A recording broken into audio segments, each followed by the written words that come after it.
So here's the thing, I already had all my cases picked out, and the best cases from the second game are the 4th and 5th, and I'm still sticking with that.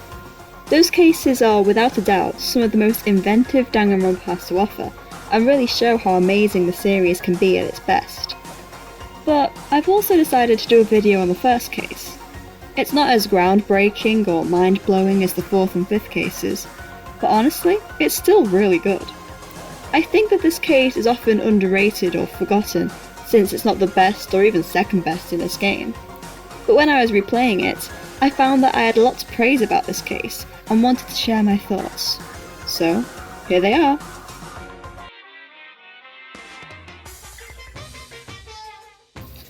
The creators of Danganronpa had a very difficult job when coming up with this sequel.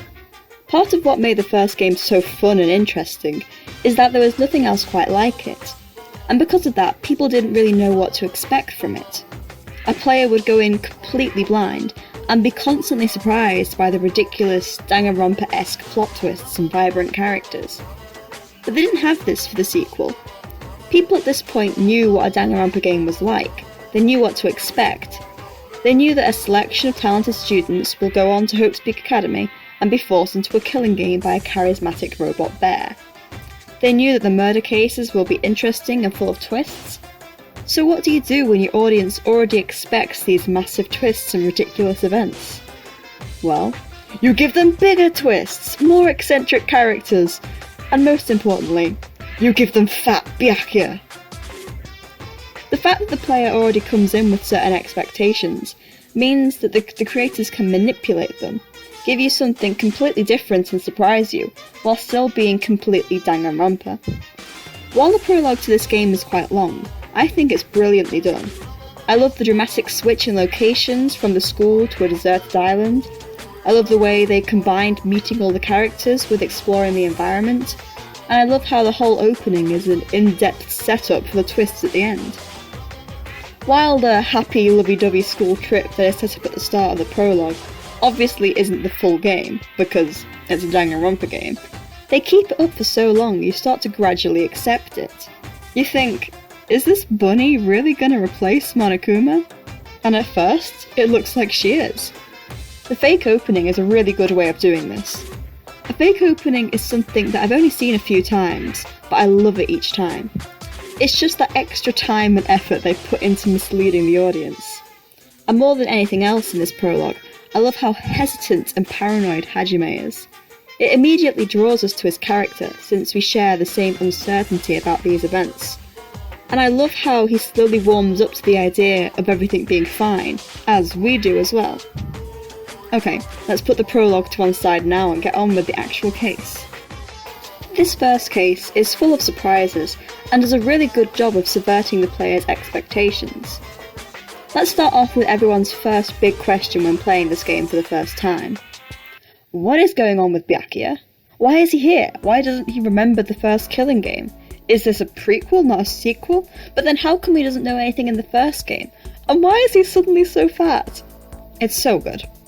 At first, he seems to be exactly the same as the Byakuya we know.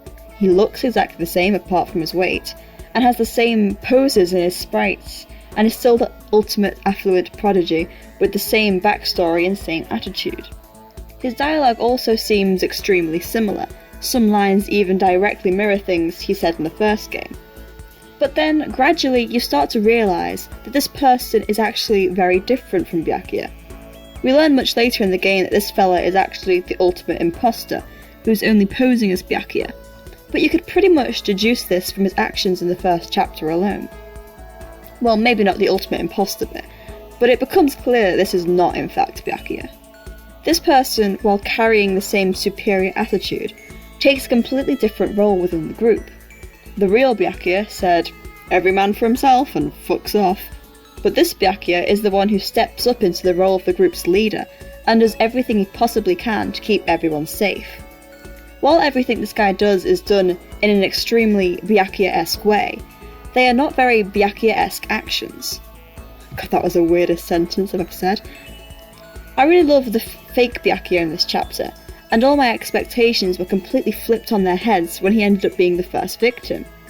Like, out of the whole cast, The first person they chose to kill off is the character with the most questions surrounding them.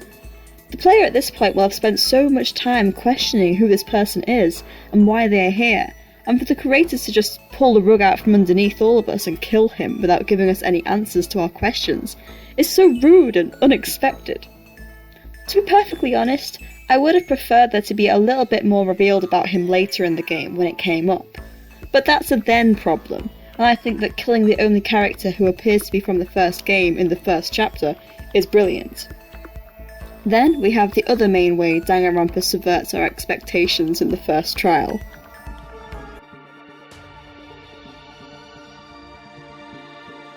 I'm probably going to end up talking a lot about Nagito in these videos for this game. In each of the cases that I feel are the best, Nagito has a significant impact, and I don't think that's a coincidence. He is the perfect antagonist for this game, and I cannot express how much I love his character. One of the reasons why his character is such a good fit for this game is through his subversions of themes from the first game. The very first thing you see when you start the game is Nagito's face, so immediately you know he's going to be important. And the second thing you'd think is, oh, he looks kinda like Makoto from the first game.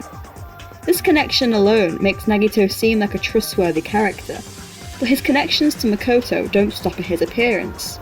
Nagito is also the ultimate lucky student, and has a clear respect for Hope's Peak.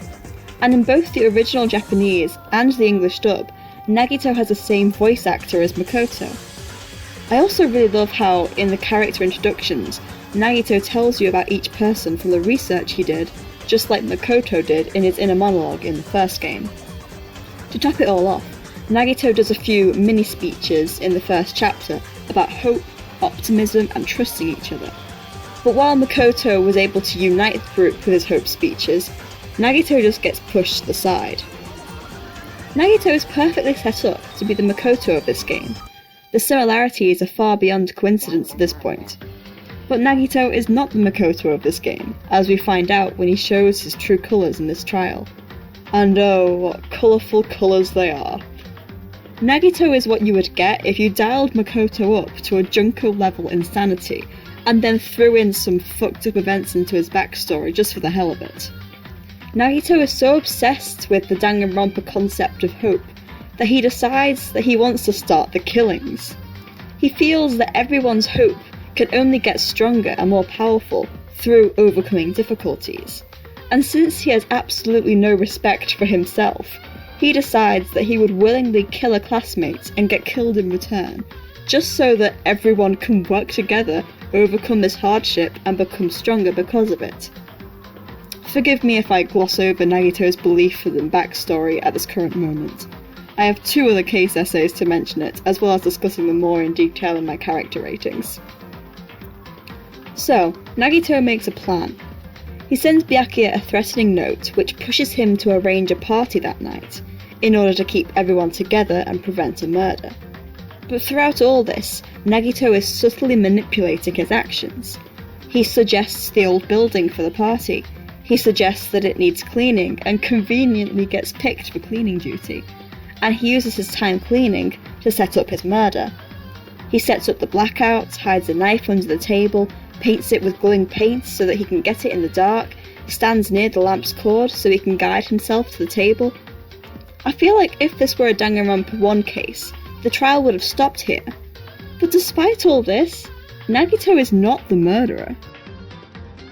Teru, who was preparing food in the kitchen, witnessed Nagito setting up his murder plan, and what I love more than anything else is how when Nagito gets confronted, he's just like, "Oh, you caught me?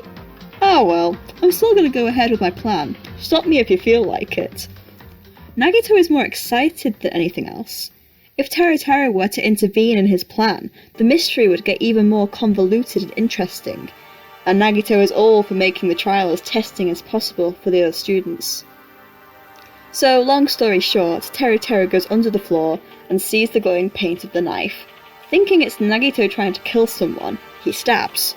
Unfortunately, Byakuya had pushed Nagito out of the way and retrieved the knife himself. Surprising to Nagito himself, he ends up surviving, but he isn't done with the case yet. Before the trial, he both helps you with your investigating, and secretly tells Teru that he will help him escape. In Nagito's mind, if Teru shows more hope during the trial than the rest of us, Nagito would have no problem with everyone dying so that he could live. But once Teru starts acting more desperate at the end of the trial, Nagito turns on him and chooses to support the others.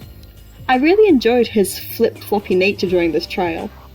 At first, he seems to still be the typical Makoto character, acting as your sidekick like Makoto was Kyoko's. He is useful in the trial, and that tends to go a long way for me in making the character more likeable.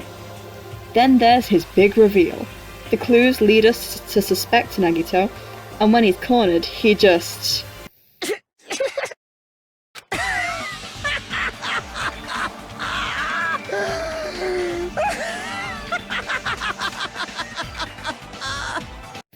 Yep. So then he confesses to everything he's done, but we're not quite finished yet. We find some holes in his story and come to the conclusion that he didn't do it. Another side note, Nagito breaking the fourth wall here was absolute gold and made me lose my shit. When he starts to suspect Teru, Nagito encourages him to defend himself and starts helping him. He interferes so much in the trial, and everyone is so done with him. Honestly, in the first game, I often found Makoto's voice to be annoying. It was too high and nasally, and in some lines, it felt really cringy to me. But I think the voice acting here for Nagito is perfect. That tone he used that really sounds constantly sarcastic, and as if he's taunting us, just fits so well, and makes Nagito really get under your skin. It makes him hateable in the best possible way. Nagito's actions in this chapter set him up so well to be an amazing antagonist, and the rest of the game follows through big time, it all leading to his big finale in the 5th case, which is arguably my favourite in the entire series, but we'll get to that. The last thing I wanted to mention about Nagito is how I love how the rest of the group reacts and interacts with him, and I like how they had enough common sense to realise that they didn't want this batshit insane guy wandering around, so they chained him up in the old building after the trial. I always wondered why, in the first game, no one ever took any action against Byakuya or even Toko, especially after the second trial. While I guess Nagito trying to commit murder and then announcing at the end, "Hey, if anyone wants to kill me, tell me first, I'll help," is probably kind of more worrying than Byakuya disturbing the dead body to test us. I still expected the cast to do something in the first game, and I appreciated that they did do something in this one. I feel the need to express just how much I feel the trial sequences have improved in this game compared to the first. There are a bigger variety of minigames and ways to interact, which is nice. The non-stop debates are improved greatly by the addition of the agree function. It did feel a bit weird how in the first game, the only time you'd speak in the non-stop debates is to say, "No, that's wrong." Like, honestly, it's a miracle anyone in the cast still liked Makoto after how much he says that. I really liked how you can use the truth bullets to support someone else's argument, rather than just cutting them down. The rebuttal showdowns I liked for a similar reason. They happen when someone, "No, that's wrong's what you've said," and you go one-on-one. I like how just by adding this minigame, it made the trial feel more like a group effort, rather than just one person deciding everything. The other main change is the length of the trials. They are now significantly longer, with an intermission at the halfway point. This can be a good thing when the case calls for the extra time, but sometimes it feels like they had to pad the mystery out to fit the full trial length. trial to. In this case, the length felt needed. There was enough to discuss and debate at all points, and enough twists and turns. The suspicion changed often enough to keep the trial constantly interesting, and I thought it was really nicely paced. As long as we forget about the new and improved Hangman's Gambit, I really liked all the changes made for this trial. I said earlier that the trials in the second game felt more like a group effort than in the first, but something I think helps this a lot is the investigation section. I personally really liked this case's investigation, and think that is largely because it felt like we were all investigating together. In the first game, it felt like everyone just stood around and you were left to do all the investigating along with one other person. Like, sometimes people would just go back to their rooms. Guys? Could you at least pretend to look like you're helping? I know that this was done so that you as the player can have all the evidence and make all the points, but sometimes it got frustrating to me that none of the other characters ever knew about any of your evidence. Like, OMG Makoto, where did you find this crucial evidence? Oh, you know, just at the crime scene where you also were, do you not have eyes? Anyways, this case is so much better. While it's still you who has to get all the evidence since you are the player, you still get this feeling that everyone in the cast is trying to help or doing something useful. Mihiru makes a diagram of everyone's locations using the photos that she took during the party. Mikan does an autopsy and determines the knife isn't the murder weapon. Ibuki makes a mental note of all the sounds and voices during the blackout and remembers it. Sonya points out the fire door.